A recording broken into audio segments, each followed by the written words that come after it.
Hello, you're welcome. You're welcome onto my channel today, and it gives me great joy to observe you are viewing this video. Hi, I'm Dr. Olayinka Kole. I am a lecturer in the university. I am a researcher. I'm a sociologist. On this channel, I do a number of stuffs, but all the stuffs I do on this channel, you can put them in 4 categories: research, sociology, relationship, and migration. And on this channel, I drop content on this as regularly as possible. Meanwhile, are you subscribed onto this channel? If no, kindly go ahead and tap the subscribe button on your screen right now. Click the subscribe button on your screen right now to subscribe onto this channel. If you have subscribed to this channel previously, thank you very much for staying tuned. Today, this video is titled Transcription in Research. Transcription in Research. Transcription is one of the most important activities that must be undertaken in research. Unfortunately, many researchers take transcription for granted. It's therefore not surprising that many are not able to put excellent reports together. Many are not able to publish in the right places. Many are not able to influence policies because the processes have not been followed significantly. So transcription is very important and is very commonly used in qualitative research. So, and what is transcription? Transcription is the translation or transformation of data from different forms to the other. Translation or transformation across different types of data. For example, you may have gathered data using audio form, or you have used video form, or you have taken pictures or images. You may want to transcribe this into text or words that are typed so that you can use them for more dynamic analysis. So translation is a major thing you have to do as a point of transcription. So when you transcribe, it means you are transforming or you're translating data from one form to the other, depending on the use you have in mind. So if you have videos, you have audios, you have pictures, you may not be able to analyze them in that form. You may want to turn them into text. Or many softwares that we use for data analysis, especially in qualitative, as much as they can analyze audio, yes, I know. They can analyze pictures, I know. They can analyze videos, I know. But sometimes when it's in text also, you can also use them more. When the data you have, if they are in textual form, you can also. So it's always important to transform data from different forms to others, depending on your analytical interest. And this is very important, especially in qualitative data. You will see that most times people don't teach transcription in classes, people don't talk, even so many budget for research, qualitative research, and they don't budget for transcription because many don't know how important they are. And I'm telling you today, transcription is very important. Like I will show you later on, it's actually even a profession. Sometimes I know people who are professional transcribers. If I have research to do, I simply call on them and they charge per hour, sometimes per tape, depending whether it's FGD or KII or IDI or case study. I have videos on all these things I mentioned. There's a video on KII, key informant interview. There's a video on FGD, focus group discussion. There's a video on case studies. There's a video on in-depth interview, live history, and on this channel as a method of data collection. So view these videos also. So why do you need necessities of transcription? You know, what do you need? What do you need for transcription? Sometimes you need camera, you know, if you have taken pictures or if you have recorded or something, you need cameras. You need digital recorder. There are digital recorders that you can use. That is, you have used them in collecting the data. If it's audio, if it's pictures, images, you may use camera. But you need digital recorder. But in this age of smartphones, people also use their phones to collect this data, you know, and they also use them in the course of transcription. So, but I prefer you using digital recorder because of their noise cancellation also.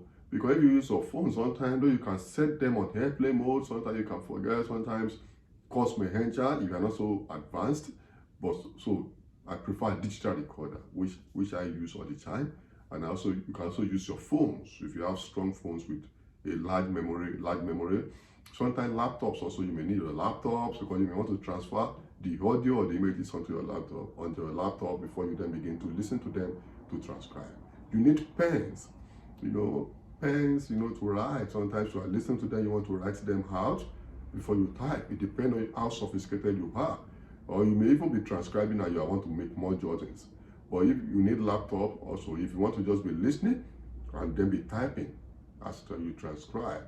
Also, you may want to use other things, but we'll come to software later on. You may need notebooks also, notebooks for you to write your transcription on, if you want to write with longhand before typing.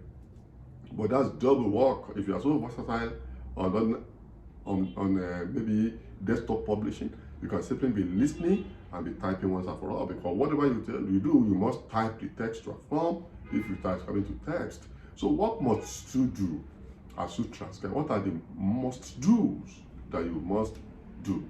Number one, you must be accurate, because as you are transcribing from one form to the other, you must represent accurately the original form in the transcribed form. So accuracy is very important. A and or must be put there. You must dot the I's and cross the T's. You must not assume. You must not be lazy. You must give attention to details. So you must be accurate.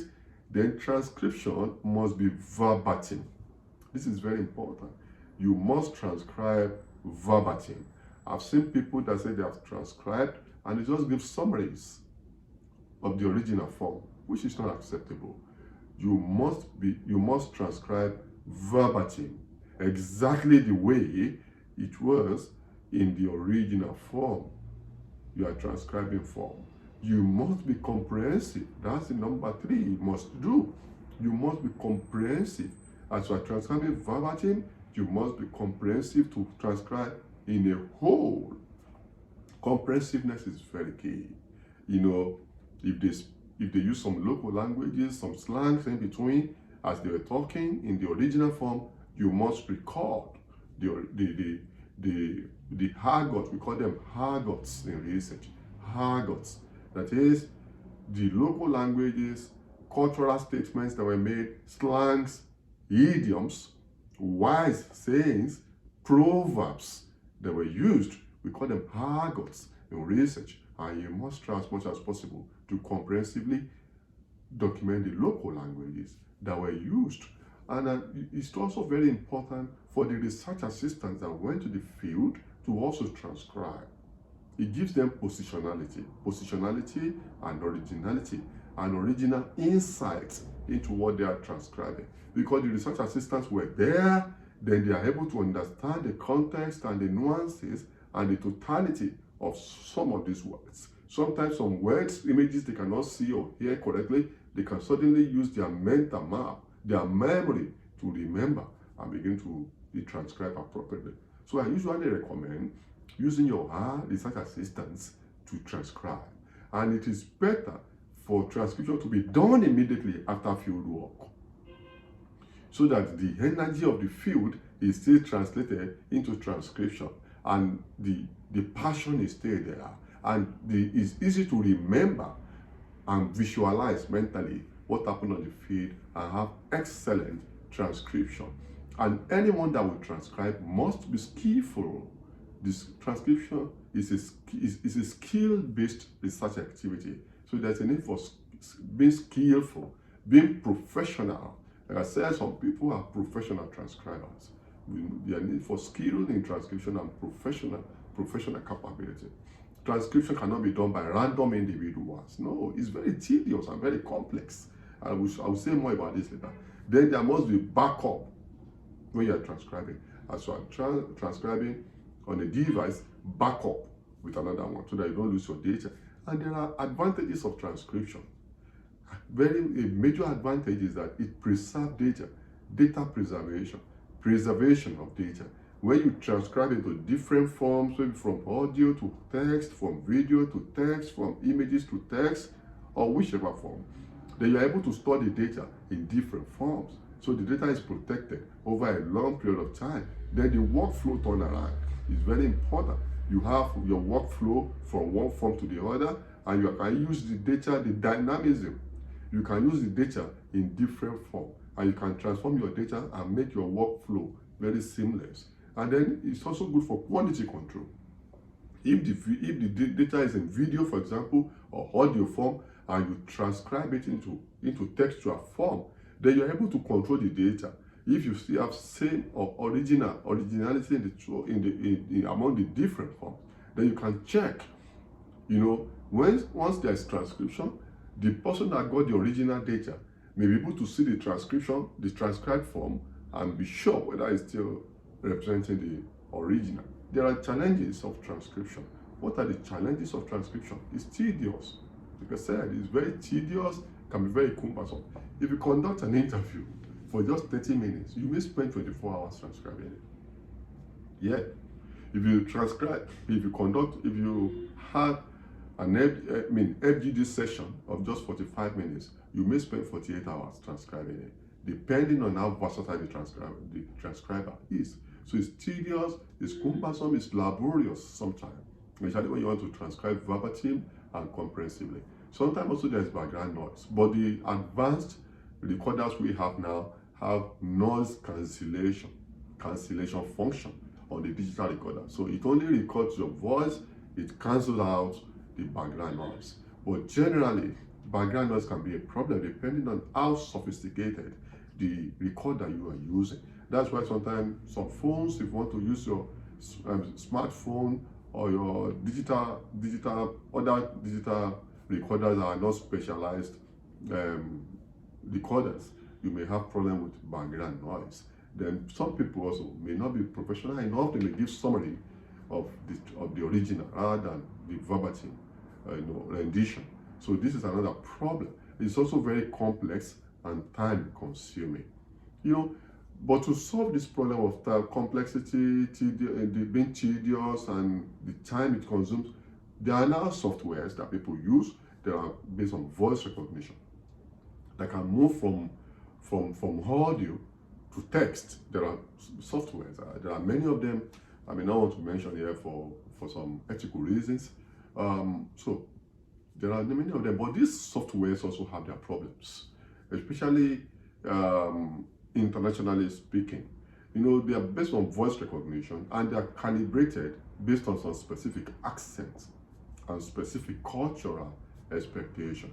So sometimes why we still believe in human transcription is the fact that even when you use transcription softwares, you still have to check to be sure that they are comprehensive and that they are original representation of the data that you are transcribing. You still have to check because you can't rely on them. Sometimes they might be inaccurate. Sometimes there might be misrepresentation, misrepresentation of what you have in mind. So even when you use these softwares, you must still check extensively. That's just one. But the major problem I've found is that it's also based on technical capacity. Sometimes these softwares are sometimes advanced for basic researchers who might not be so competent in managing complex softwares. So sometimes the technical gap, technical incapacity of many researchers make them very difficult to use depending on the level of sophistication of capability of the researcher. So technical issues are also there with the softwares. But another one I found very important that I must mention is that sometimes if you are not original English speaker, if English is not your mother tongue, or if you don't speak the original language of the softwares, then it may be problematic. For example, if you are from Africa, Asia, you are most likely going to speak with heavy accent. And these softwares are calibrated with the mother tongue most of the time. maybe English or French or which other language. So, but the way an international speaker will speak these languages may not be the way that the software can understand. So the problem of accent is a major problem that may make the voice recognition capability of the software to misfire, to misrepresent what somebody who does not speak the original language is saying. So the issue of accent, the issue of international language is a major problem, that the software may not understand the language from the perspective of somebody who is not a primary speaker. So it's a major problem. And another thing is, I mentioned the word argot, some cultural words previously. Sometimes if you speak local language, the software will not recognize it. Let's say you speak Swahili, for example, within a session, even though the session was originally in English, but one discussant in FGD suddenly used the word, some Swahili words, so some proverbs, Igbo proverbs, some Spanish proverbs, some slangs in French. How will the software pick this? It's a major problem. And you have this all the time, especially in qualitative studies, and you want your interviewees or your discussant to be free. So and sometimes even the sessions might be conducted in local languages, or through, maybe it's among the uneducated, or it's based on cultural issues, and it's in traditional language. What are you going to do? So softwares cannot pick this one. So it's still left to humans to use software carefully, or simply use human approach to transcription. So these are the issues. Feel free to drop comments. Well, click subscribe for more. Till I see you in my next video.